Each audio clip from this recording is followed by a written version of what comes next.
in the flexibility matrix method, we have been discussing about the structure approach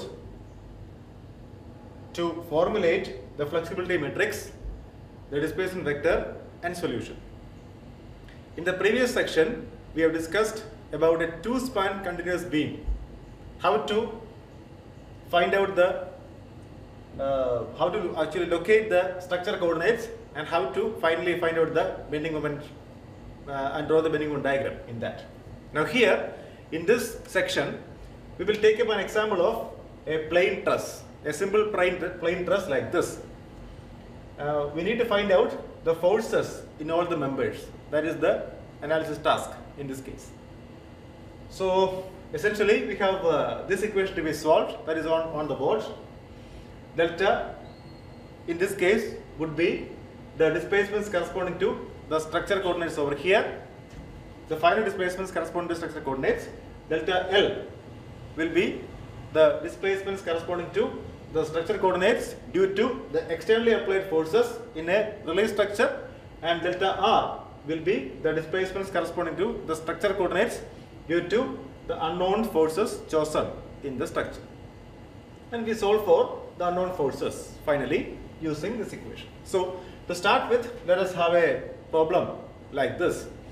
We have a truss in the form of a square shape having 1, 2, 3, 4, 5, 6 number of members, A, B, C, D, 4 number of joints, 2 external forces like this, and area of cross section of members, that is A, and Young's modulus E are constant for all the members.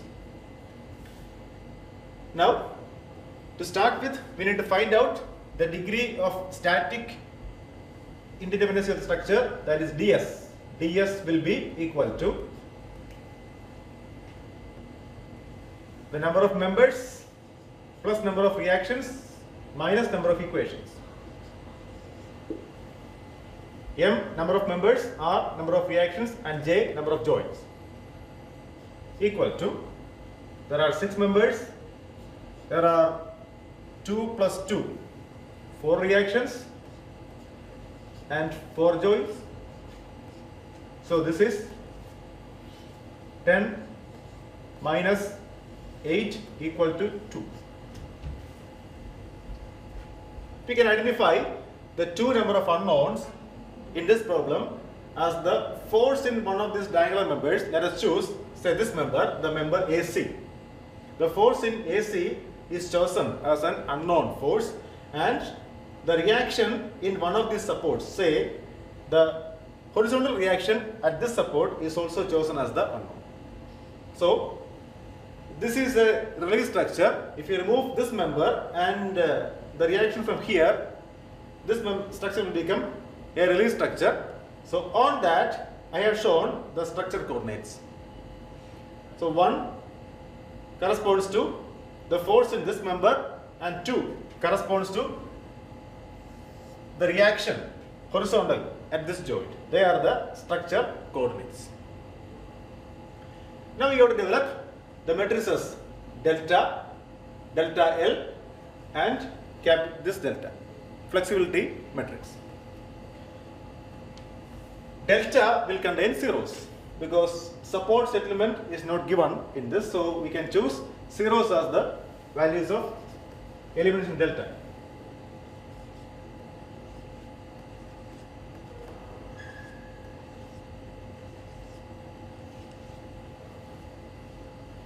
Delta L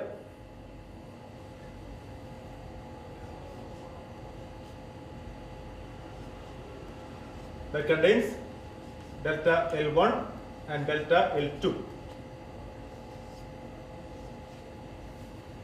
Delta L1 is the displacement corresponding to coordinate number 1 due to the externally applied forces.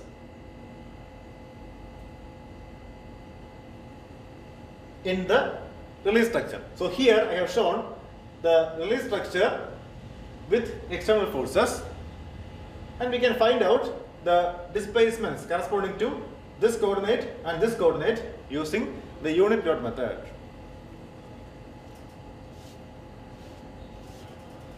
In the unit load method,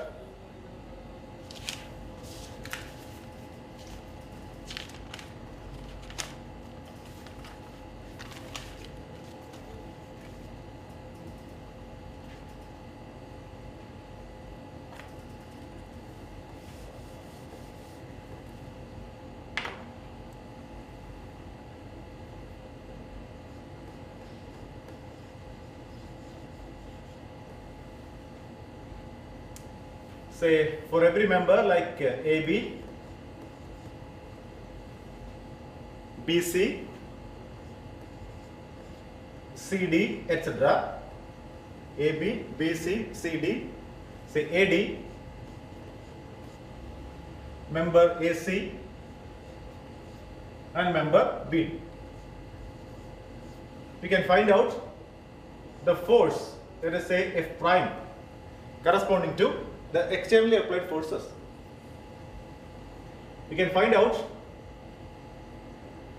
say, the force small f, small f1, corresponding to a unit point force applied along this coordinate in all these members, and let small f2 be the force in the members due to a unit point force applied along the coordinate number 2. So if we do this, finally we can find out F prime small f1 into L. We require F prime small f2 into L. Well, the displacement delta L1 will be given by sigma I is equal to 1 to number of members F prime small f1 into L divided by AE, and delta L2 will be given by sigma I is equal to 1 to number of members F prime small f2 into L divided by AE. We have discussed about these equations in the lecture of unit load method already. Now, if we analyze the structure for the forces using, say, the method of joints, we are going to have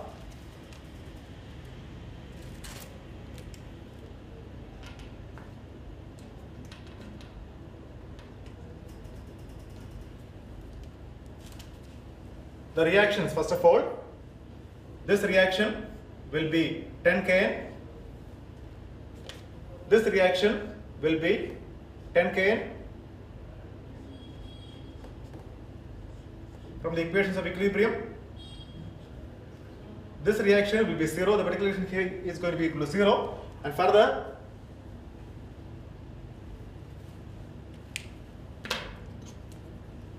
the force in this member is tensile and is equal to 10 kN.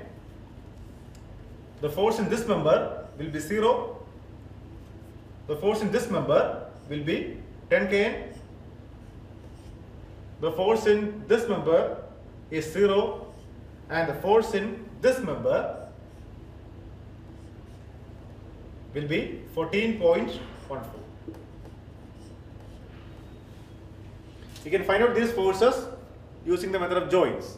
The joint equilibrium of, say, these joints are going to give us the forces. So if you fill up the column, say F prime, using these numbers, we are going to get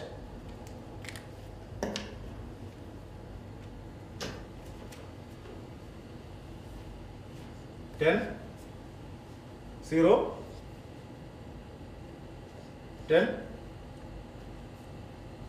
0, 0, and minus 14.14. Now similarly, if we apply R1 is equal to 1, R1 is equal to 1, that is unit load corresponding to the first coordinate, and further evaluate the structure or evaluate the forces in the structure, we are going to get the reactions at this support and at this support are zeros, and the forces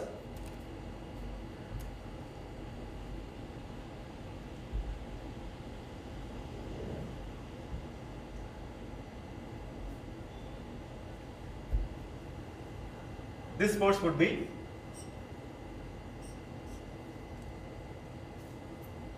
(1 by √2). This force is 1 by root 2 compressive.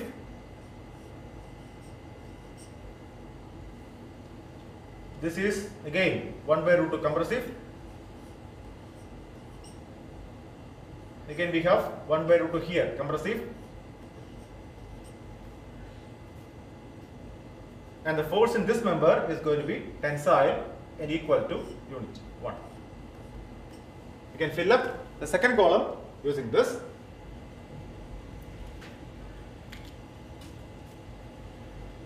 Compressive will be having a minus sign, so minus 1 by root 2 for the first 1 by root 2. For the first 4 members,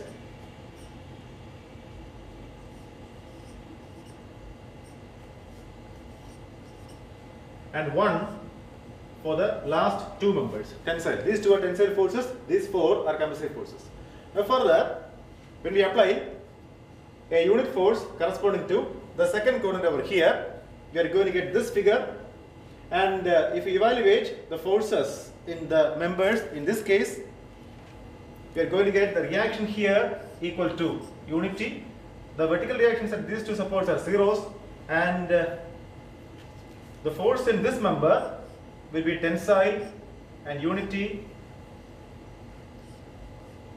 and the force in all other members would be zero. So this column would look like a tensile force corresponding to AB and zeros corresponding to all other members.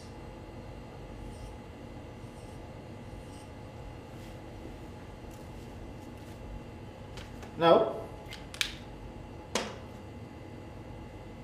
delta L1 is given by sigma I is equal to 1 to number of members F prime small f1 into L divided by AE. If you do that, you can multiply this column with this column and multiply with the corresponding length of the member and divide by AE. If you do that for all these members, they are going to get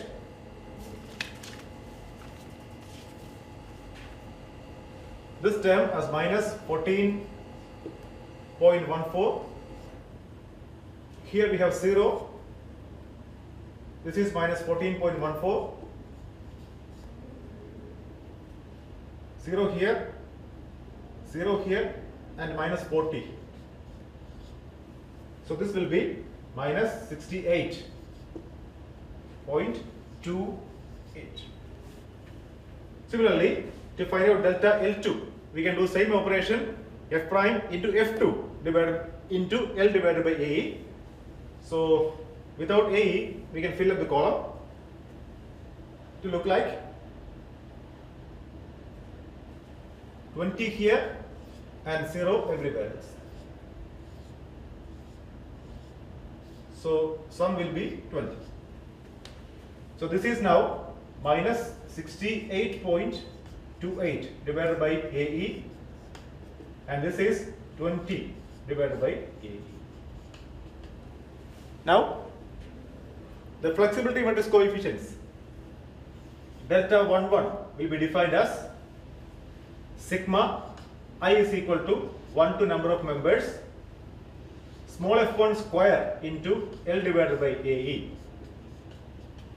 That is, it is the deflection corresponding to coordinate number 1 when we apply a unit force corresponding to coordinate number 1. That is, this F prime and F1, these 2 terms will assume the values of F1. So we are going to get F1 square over here. So sigma I is equal to 1 to number of members F1 square L by AE for the members. If you do that using this column, we are going to get delta 11 is equal to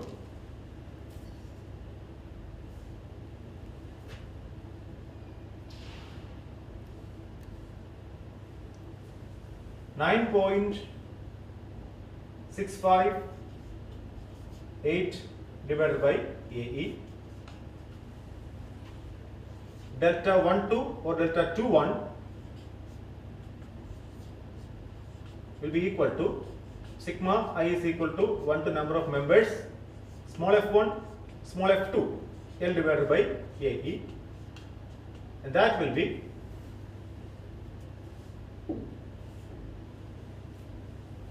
minus 1.414 divided by A. And finally, delta 22. You can write that over here. Delta 22 will be equal to sigma I is equal to 1 to number of members F2 squared into L divided by AE. And that will be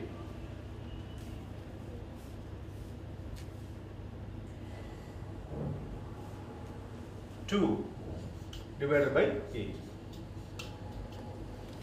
So the final form of the flexibility matrix, this equation would be 0, 0 for delta is equal to delta L 1 by AE minus 68.28 plus 20 plus delta matrix 1 by AE into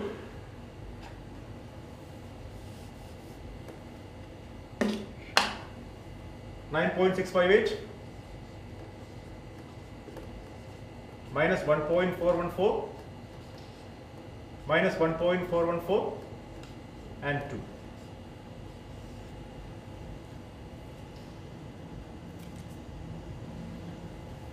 And if you solve the equation, of course, this into R1, R2. If you solve for R1 and R2,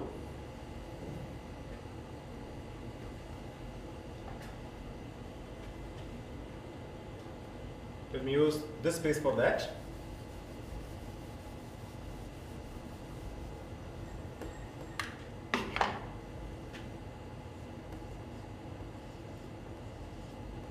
Is equal to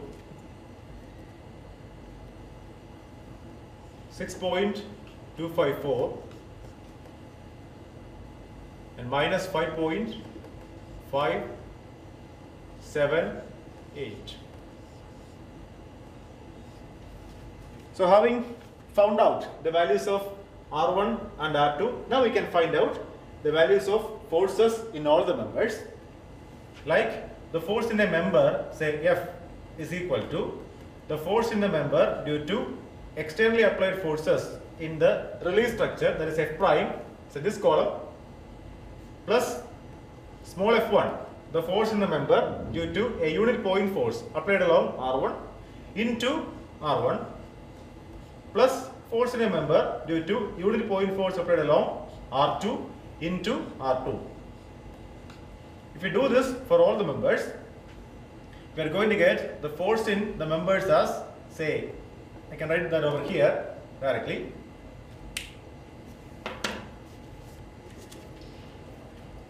The force in this member is 0. The force in this member is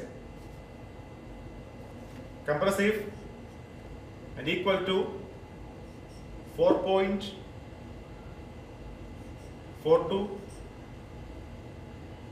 The force in this member is tensile and equal to 5.578. The force here is compressive and equal to 4.42.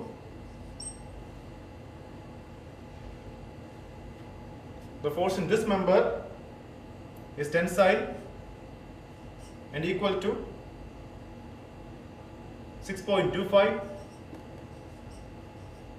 The force in this member is compressive and equal to 7.88. That is a final analysis.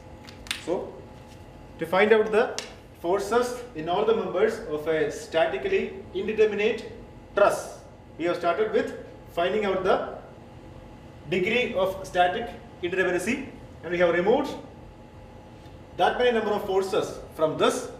There is one member and one reaction are removed, and we have assumed coordinates corresponding to those two directions, and then we have developed the delta L vector, delta matrix corresponding to those coordinates, and finally evaluated the values of R1 and R2. and then calculated the values of the forces in all the members using the principle of superposition. The force in a member is equal to the contribution due to externally applied forces in the relay structure, the contribution from R1 in the relay structure, and the contribution from R2 in the relay structure. That is the end of this section.